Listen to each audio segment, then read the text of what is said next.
This is a very important slide. It talks about the gatekeeping, on the gatekeeping criteria to moving into phase 1. It's very much related to what you just saw about influenza-like illness. And the United States has been tracking influenza-like illnesses through the Centers of the Disease Control for years. Both the state and public health officials are used to watching this. County health officials are used to watching it. And frankly, every family around the United States knows how to access this on the CDC website in order to get up-to-date information to the communities.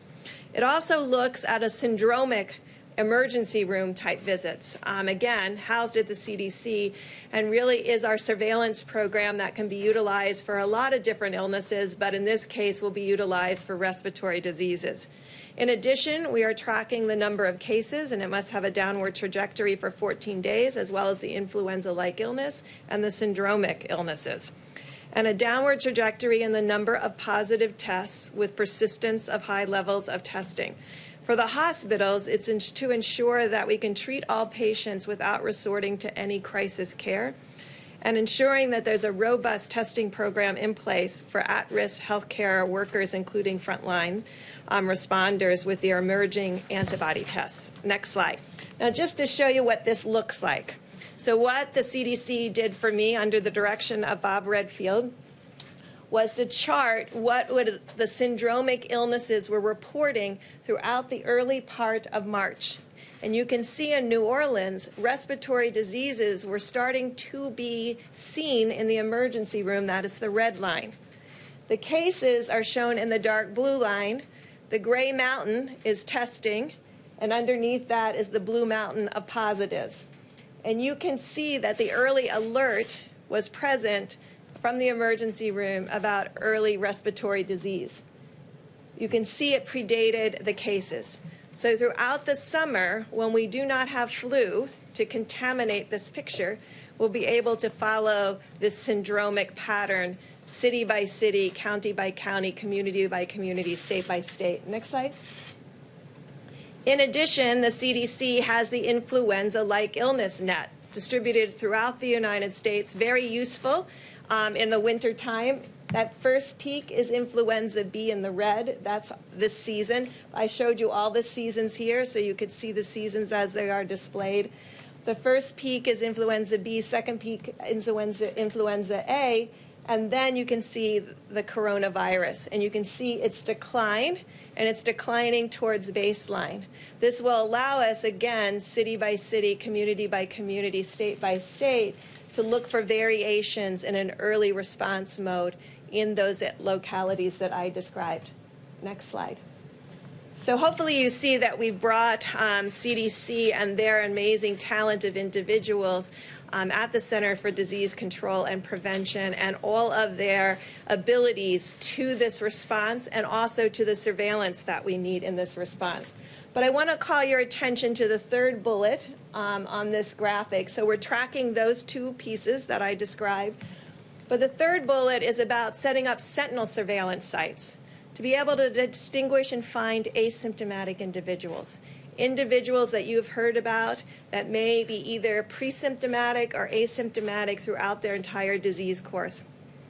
We want to be able to find them in communities of particular vulnerability. So we'll be doing sentinel surveillance throughout nursing homes, throughout inner-city federal clinics, throughout indigenous populations, to really be able to find early alerts of asymptomatic individuals in the community, and both for the syndromic cases that are tested, the influenza-like cases, and the asymptomatic cases, doing contact tracing, again with support from the Centers for Disease Control, working with each state and local government. In addition, we want to make sure that all the healthcare facilities have adequate protective, personal protective devices and the equipment to handle the surge, and to ensure the ICUs can handle increased capacity.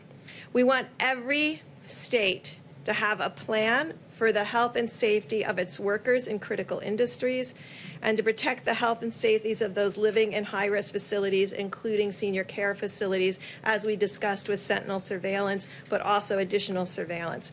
When we talked with all of the states that had not had a major metro outbreak, their sentinel surveillance is picked up always the first cases in nursing homes. And so this is a very much a big focus of the plan moving forward. I won't go into the rest of the details on this slide, but there's quite a bit of details on the expectations of every state and local government. Next slide.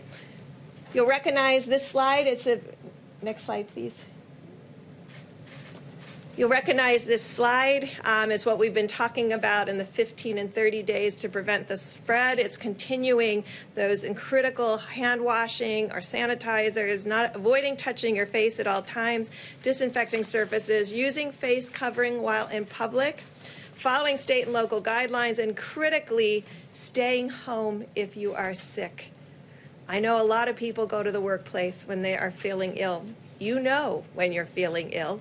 It won't get better by going to work. So we're asking again for people to stay home when they're sick. Next slide is for employers to ensure that there can be social distancing and protective equipment, temperature checks, use of disinfectant in high traffic areas, including break rooms, and ensuring that we don't do there's no non-essential business travel, and then monitoring for any symptomatic individuals in the workplace. And again, if you become ill at work, to immediately to go home. And ensure that there's contact tracing of all the individuals that become sick.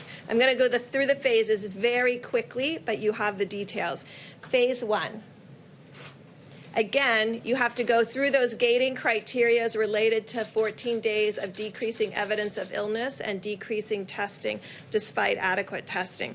So phase 1 begins with all vulnerable individuals, including those with comorbidities, continuing to shelter in place, and ensuring that those that first go out into the public are not those that are most vulnerable to bad outcomes in this disease. And then ensuring that we continue to do 6 feet maximum physical distancing in public spaces, continuing to avoid large gatherings, and all non-essential travel. For the employers, next slide.